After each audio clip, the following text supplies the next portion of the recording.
गौतम बुद्ध हमेशा अपने शिष्यों से कहा करते थे कि हमारी जीभ दुनिया का सबसे तेज चाकू है और दुनिया में सबसे खतरनाक हथियार है हमारे शब्द, जो बिना किसी खून खराबे के लोगों को अंदर ही अंदर मार सकते हैं।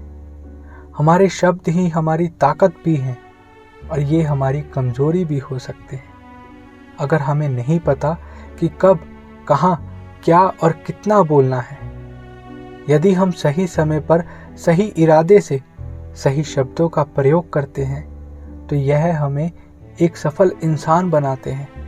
लेकिन अगर हम सही समय पर सही इरादे से और सही शब्दों का प्रयोग नहीं करते तो यह हमारे जीवन को नरक से भी ज़्यादा बदतर बना सकते हैं। तो आज मैं आपको मौन पर एक कहानी सुनाने जा रहा हूँ। यह कहानी आपकी ज़िंदगी बदलने वाली है। यह कहानी आपको मौन की शक्ति का एहसास करवाएगी। जापान में एक बहुत प्रसिद्ध बौद्ध भिक्षु थे। वह दुनिया के शोर से दूर कहीं जंगल में अकेले रहते थे। वह बहुत ध्यान मग्न रहते थे, इसलिए वह पूरे जापान में बहुत प्रसिद्ध भी थे। और एक दिन उनके पास एक राजकुमार आया। वह उनसे कहने लगे, प्रिय साधु, मैं बहुत ही थका हुआ, निराश और बहुत ही परेशान सा महसूस करता हूँ। मेरा मन बहुत ही बेचैन रहता है। हालांकि मेरे पास सब कुछ है, धन दौलत, जीवन की हर सुख सुविधाएं, जो हर एक इंसान की ज़रूरतें हैं, वह उनको पाने की ख्वाहिश रखता है, वह सब कुछ है, लेकिन फिर भी मेरे अंदर शांति नहीं है। तो उस साधु ने कहा, आपको इसका उत्तर पता है, लेकिन आपने कभी इसकी खोज नहीं की। साधु ने कहा, मैं एक प्रयोग करना चाहता हूँ। क्या आप वह प्रयोग करना चाहोगे? इस प्रयोग के बाद आपके जीवन में कोई अशांति नहीं और चिंता नहीं रहेगी। यह सब सुनकर वह राजकुमार बहुत परेशान हुआ, लेकिन उसने साधु से कहा कि मुझे बताओ, मैं क्या करूं? मैं अपने मन की शांति के लिए कुछ भी करने को तैयार हूं। तब साधु ने शांत स्वरों में उत्तर दिया, अगले 10 दिन आप मेरे इस आश्रम में रहेंगे और एक सामान्य व्यक्ति की तरह रहेंगे। और इन 10 दिनों में आप अकेले मौन में बैठेंगे, जितना हो सके उतना कम बोलेंगे। राजकुमार साधु की इस बात से सहमत हो गया। पहले दिन उन्हें लगा कि उनका मन सामान्य व्यक्ति से ज़्यादा विचलित है। उनके मन में तरह तरह के सवाल उठ रहे थे और वह आम लोगों की तरह जीवन जीने में असहज महसूस कर रहा था। उसके भीतर बोलने की प्रबल इच्छा थी, लेकिन वह मान गया और कुछ नहीं बोला, एक शब्द भी नहीं। और जैसे जैसे रात होने लगी, उसे एक बड़ी शांति का अनुभव होने लगा। उसके लिए वह बड़ा अजीब सा अनुभव था और वह अंदर ही अंदर उस अनुभव से खुश भी था। वह अपने आप से ही पूछ रहा था कि ये बेचैनी कम क्यों हो रही है। अगले दिन वह राजकुमार एकांत में बैठकर प्रकृति को, फूलों को, पौधों को, आकाश में उड़ते पक्षियों को देख रहा था। अपने जीवन में वह पहली बार देख रहा था कि उसके चारों ओर कितनी सुंदर प्रकृति है, और उसने यह महसूस किया कि वह इस सुंदरता को देख और महसूस कर रहा है। इस तरह एक हफ्ता बीत गया और अब उसके मन की सारी बेचैनी, सारी उथल पुथल सब गायब हो गई। 8वें दिन की सुबह उस राजकुमार की आंखें अपने आप बंद होने लगी। वह गहरे ध्यान में डूब गया। कोई चिंता नहीं थी। अब मन में बहुत सुकून था। राजकुमार को अपने भीतर गहन शांति का अनुभव होने लगा। बाकी के 2 दिन गहरे ध्यान में बिताने के बाद राजकुमार खुद को बौद्ध भिक्षु के सामने पेश करता है। राजकुमार ने साधु से कहा कि हे प्रिय साधु, मुझे उत्तर मिला कि मेरा मन इतना अशांत क्यों है। उन्होंने कहा कि मुझे अब पता चला कि मेरा मन इतना विचलित और अशांत क्यों था। फिर उस साधु ने पूछा कि चलो बताओ ये सब क्यों था। और क्या जवाब मिला तुम्हें अपने आप से? फिर राजकुमार ने उत्तर दिया कि मैं ज़रूरत से ज़्यादा बातें करता था और दिन भर लोगों पर ऊर्जा बर्बाद करता था और उनके बारे में अकेले ही सोचता था और ज़्यादातर समय मैं उनके बारे में नकारात्मक ही सोचता था। इस प्रकार मेरा सारा समय नष्ट होने लगा और अधिक बातें करने से मेरा मन अशांत हो गया था। इस वजह से कोई भी काम अच्छे से नहीं कर पाता था और इसी कारण मैं हर काम में असफल होने लगा और निरंतर मिल रही असफलता ने मुझे और भी उदास और चिड़चिड़ा बना दिया था और इससे मेरे जीवन को और भी नष्ट कर दिया। लेकिन यह 10 दिन मेरे जीवन के बिल्कुल अलग थे। अब ऐसा लग रहा है कि मैं अपने जीवन को पूरी तरह से जी रहा हूँ। पहले मैं अपने जीवन को पूरे गलत तरीके से जी रहा था। मैंने ये भी सीखा कि हमें ध्यान करने की आवश्यकता नहीं है, ध्यान अपने आप हो जाता है। और ध्यान से मैंने पहली बात यह सीखी कि जीवन में सबसे महत्वपूर्ण घटना स्वयं को जानना है। बौद्ध भिक्षु ने कहा कि केवल आप ही नहीं, दुनिया में ज़्यादातर लोग ज़रूरत से ज़्यादा बोलते हैं।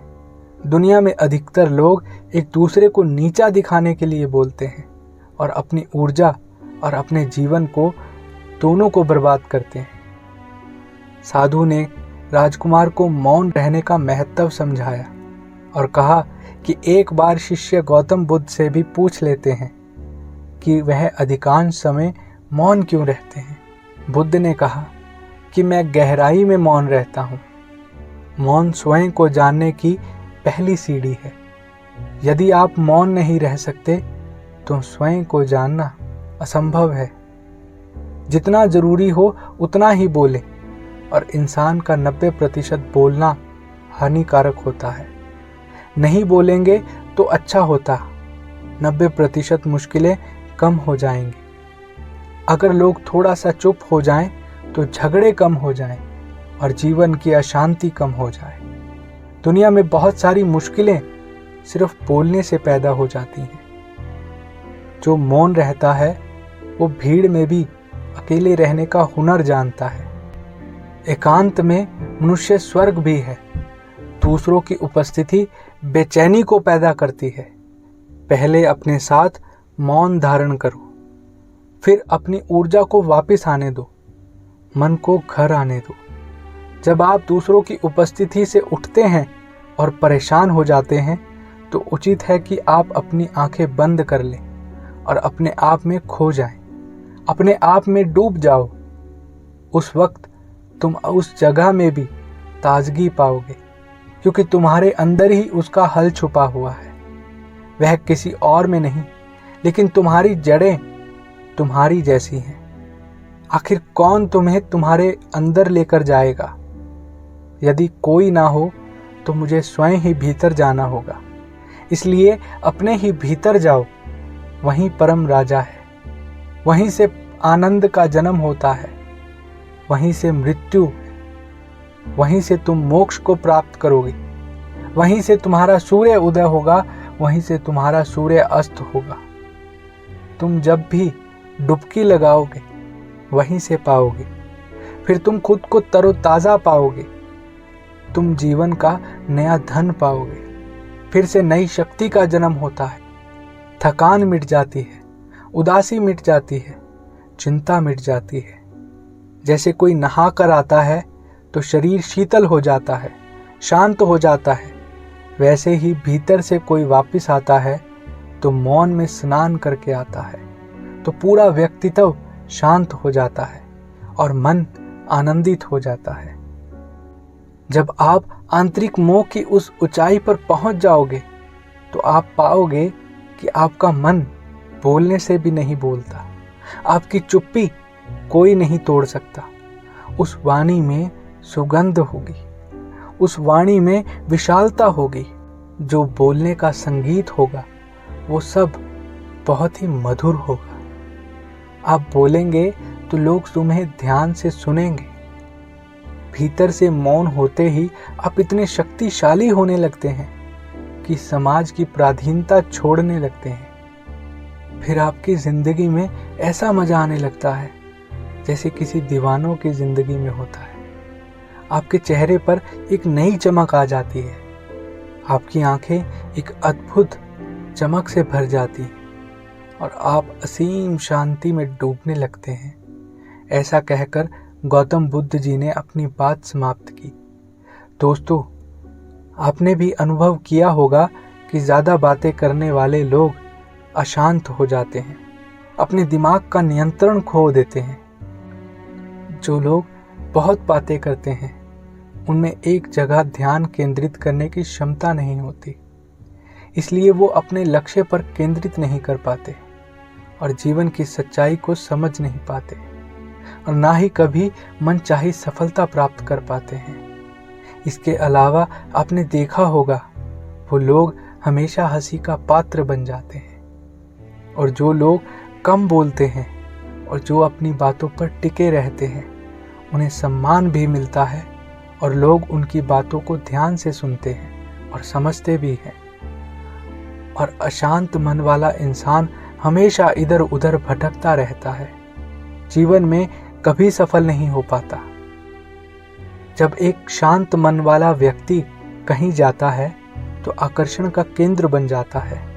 वो जो कुछ भी करता है सफलता प्राप्त करता है, क्योंकि उसका ध्यान सिर्फ और सिर्फ अपने कार्य पर होता है। यदि हम किसी भी महान व्यक्ति के व्यक्तित्व को देखें तो पता चलेगा कि वह कम बोलते हैं और कम से कम शब्दों में अपनी बात को समझाकर अपनी बात को समाप्त करते हैं। वह बोलने से पहले ही अपने शब्दों को गहराई से सोच लेते हैं, कहाँ, कब और क्या बोलना है, सब कुछ पहले ही तय कर लेते हैं। और जो लोग अधिक बोलते हैं वह कई बार झूठ बोलते हैं, अपनी बातों से दूसरों के दिमाग में सिर्फ कचरा डालते हैं और ऐसे लोग दूसरों की बुराई ही करते रहते हैं। ऐसे लोगों से उसके अपने भी उनसे बचते हैं और दूर रहने की कोशिश करते हैं। हमारे भारतीय उपनिषदों में कहा गया है कि हमारे वचन ही हमारा वास्तविक धर्म हो सकते हैं। मौन से धैर्य आता है, धैर्य से ध्यान आता है और ध्यान से व्यक्ति अपने जीवन के प्रति जागरूक होता है।